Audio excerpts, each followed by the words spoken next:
It's a vote with potentially far-reaching implications for the 2014 elections in November and immediately for 1.3 million Americans whose unemployment benefits have run out. We are just minutes away from that procedural vote on extending unemployment benefits, and right now, insiders say the outcome is too close to call.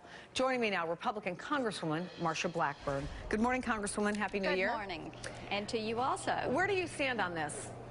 Well, I am against extending the unemployment benefits. The only way I think we can consider this is finding the right amount of offset to pay for it. You know, we've spent $520 billion over the past 5 years on the unemployment benefit. That's CBO's number.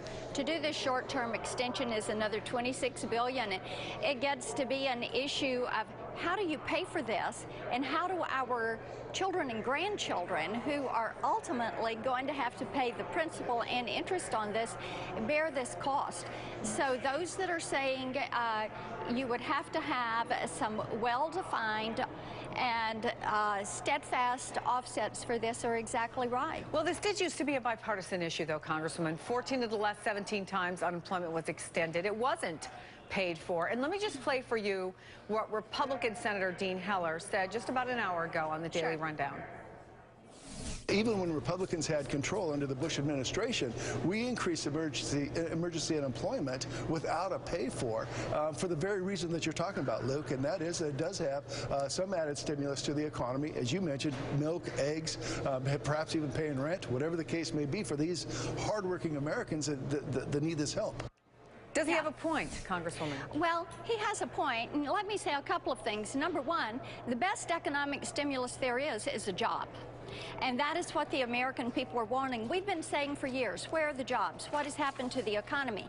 And the president should be shifting his focus. Harry Reid should shift his focus. Instead of saying, here is a temporary fix, let's get to the root of the problem. And Chris, I think that's what the American people are saying. Congresswoman? I mean, could you do this? It's a 3-month extension, time to work out some other details potentially. So you have a 3-month extension, and the independent, nonpartisan Congressional Budget Office says this is going to help the economy. Let me read from their report.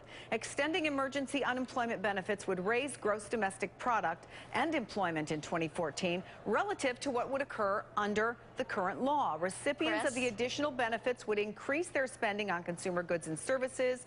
That increase in aggregate demand would encourage businesses to boost production and hire more workers than they otherwise would, particularly given the expected slack in capital and labor markets. And let me give you a broader scope response to that, because anytime the federal government is sending funds out, it means they're taking more out of hardworking Americans' pockets in order to pay for this. Now, what we need the president to do is to say the Obama economy is not working.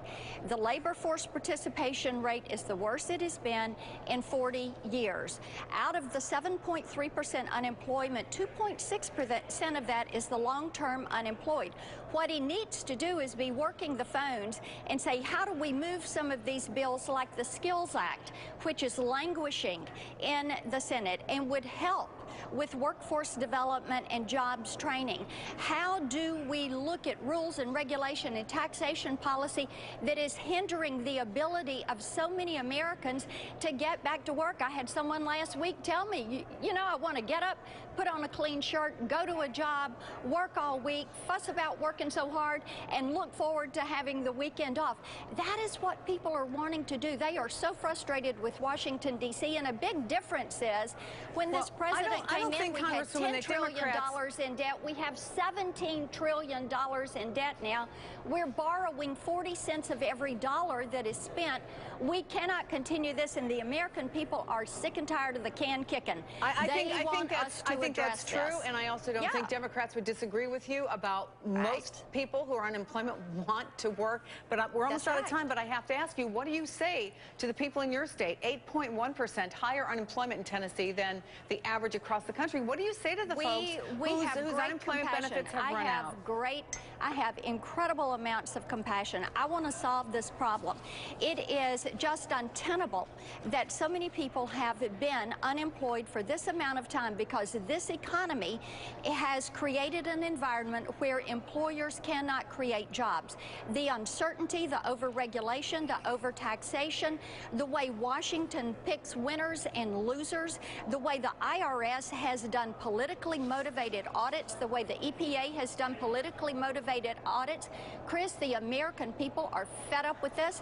It is not a partisan issue. It is about getting this country on the right track to prosperity for all Americans. That should be the goal. Congresswoman Marsha Blackburn, thanks so much. Thank you, Chris.